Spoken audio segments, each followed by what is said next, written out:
মধ্যে, রাজ্জাক মোল্লার মধ্যে বা শওকত মোল্লার মধ্যে কি নীতি ছিল? তারা কি সত্যি সত্যি তারা মার্ক্সবাদী ছিলেন? বামফ্রন্টের মতবাদ বা সিপিআইএম এর মতবাদ নিয়ে তারা চলতেন? চললে তাহলে সরকার উল্টে গেলে তারাও উল্টাতেন না। সুতরাং আমাদের কাছাকাছি শওকত মোল্লা পড়ে, এটা একটা রেফারেন্স দিলাম।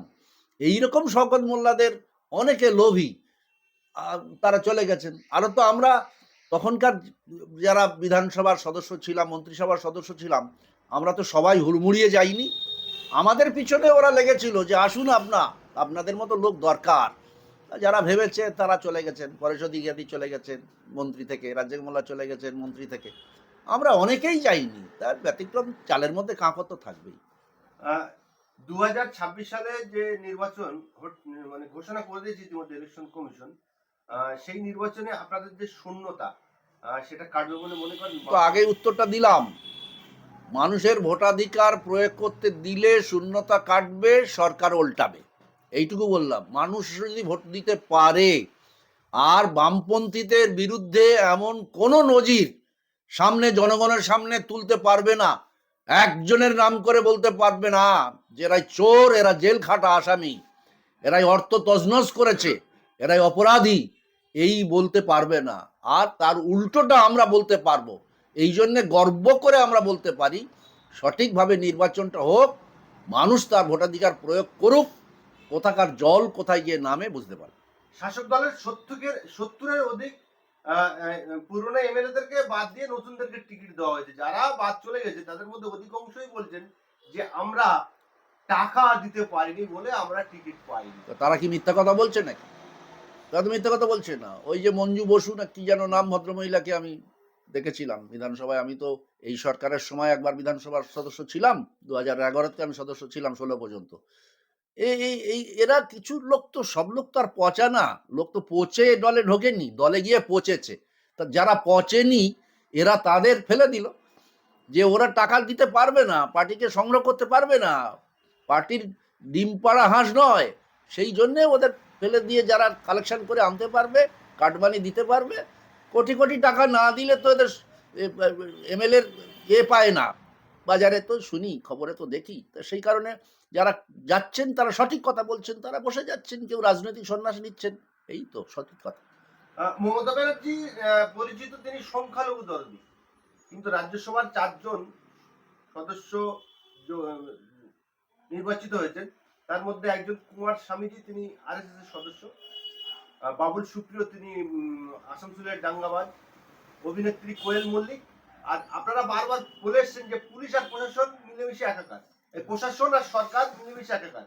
সেটাকে শিলমোহর দিয়ে মমতা ব্যানার্জি, পুলিশ কমিশনার রাজীব কুমার সদ্য তিনি অবসরপ্রাপ্ত, তারাকে রাজ্যসভায় পাঠানো। কি বলবেন? অন্যায় কিছু করেননি মমতা ব্যানার্জি, কারণ এটাই তার নীতি, এটাই তার পলিসি। সংখ্যালঘুদের কথা বললে তো ওই গতকাল দেখেছো তো, মাথায় হিজাব পরে আবার তিনি নামাজ পড়েছেন, ওই একটা দিনই তাদের করেন।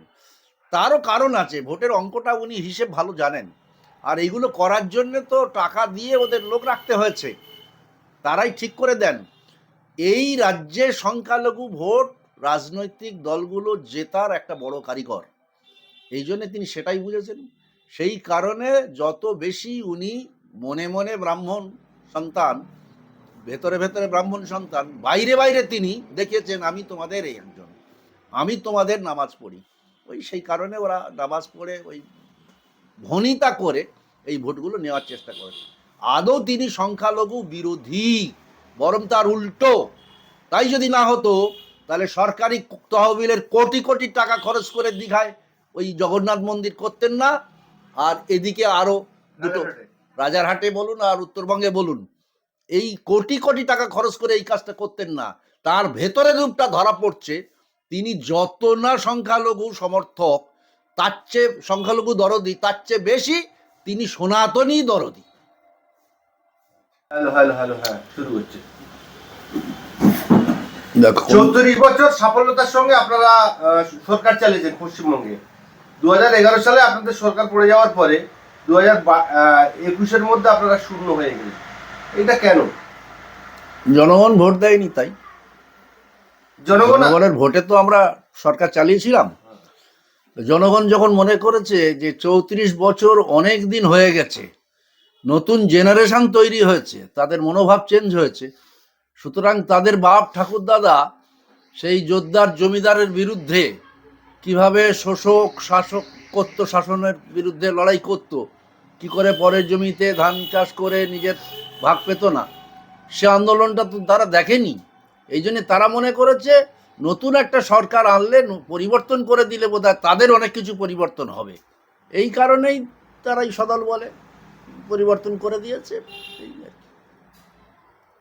বুদ্ধদেব ভট্টাচার্য এবং জ্যোতি বসু যে পথ দেখিয়েছিল, পশ্চিমবাংলাকে যেভাবে আগিয়ে নিয়ে যাচ্ছিল, বর্তমান যে সরকার আছে সেই অগ্রগতি কি বজায় রাখতে পেরেছে? বুদ্ধদেব ভট্টাচার্য, জ্যোতি বসু ব্যক্তিগতভাবে রাজনৈতিক দলের নেতৃত্ব দিয়েছেন ঠিক, কিন্তু মূল পরিচালক শক্তি ছিল বামফ্রন্ট। বামফ্রন্টের নেতৃত্ব একসাথে বসে তারা সিদ্ধান্ত নিতেন যে রাজ্যটাকে কেমনভাবে চলবে, মানুষের সেবায় কেমনভাবে মন্ত্রিসভা কাজ করবে, তারা সেইভাবে কাজ করেছেন। আর সেটা এখন তুলনা করে লাভ নাই। এখন মানুষ দেখতে পাচ্ছে চোরেদের রাজত্ব ছাড়া আর অন্য কিছু বলে না। সুতরাং যেখানেই যাবে সেখানেই চুরি। আর এর বিস্তারিত কি বলবো, চোখে তোমরা দেখতে পাচ্ছ আজকালকার এমএলএরা কীভাবে চলেন, আজকালকার পঞ্চায়েতরা প্রধানরা কীভাবে চলেন, আজকালকার একজন পার্টির ব্লক সেক্রেটারি কিনা জানি না, ব্লক সভাপতি কিনা জানি না, তাদের পিছনে কটা সিকিউরিটি গার্ড লাগে।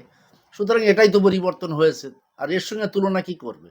আমারও এতদিনের মন্ত্রী ছিলাম বা এমএলএ ছিলাম, আমার কোনো দিন সিকিউরিটি লাগেনি। মন্ত্রী হওয়ার পরে সিকিউরিটি পাঠিয়েছিল, একজন ছিল, মন্ত্রিত্ব চলে গেছে, সিকিউরিটি তারা নিয়ে গেছে, বাস হয়ে গেছে, কোনো ব্যাপার ছিল না। আর এখন কি হচ্ছে, সামান্য একজন রাজনৈতিক কর্মী, তাদের পিছনে জোড়া সিকিউরিটি দিচ্ছে, তার কোনো অন্য পরিচয় নেই, জনপ্রতিনিধি নেই, এই চলছে।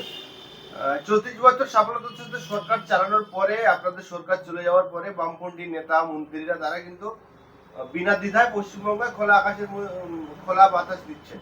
কিন্তু বর্তমান শাসক দল যারা সরকারে রয়েছে তাদের অধিকাংশ নেতা মন্ত্রীরা জেলে। সেই সরকারকে বারবার বাংলার জনগণ ভোট দিয়ে ফিরিয়ে আনছে, কি বলবেন এটাকে? যারা জেল খাটে তারা তো অপরাধী তো বটে। একটা সরকারের একটা নীতি থাকবে না যে আমার দলের লোক বাদ দাও, আমার দলের যারা নেতা মন্ত্রী এমএলএ এমপি যারা জেলে গেল তারা পার্টিতে থাকবে। বামপন্থী নীতিতে এটা কোনোদিন ছিল না। আমাদের একজন সিপিআই এমএলএর বিরুদ্ধে শুধু একটা অভিযোগ উঠেছিল, পরে সে অভিযোগ প্রমাণিত হয়েছিল মিথ্যা। স্পিকার শুধু বিধানসভায় বলেছিলেন, ইলিয়াস তোমার বিরুদ্ধে এই বিষয়টা খবরের কাগজে বেরিয়েছে, তুমি কি করতে চাও? বলে স্যার আমি এই যে পদত্যাগ করতে এসেছি, লিখে এনেছি, বলতে হয়নি তাদের। এটাই ছিল বামফ্রন্টের নীতি। আর এখন জেল খাটা আসামিরা লাইন দিয়ে আবার তাদেরকে পুনর্নির্বাচিত করার জন্য এই সরকার, এই রাজনৈতিক দল তাদের নমিনেশন ফাইল করতে বলছে।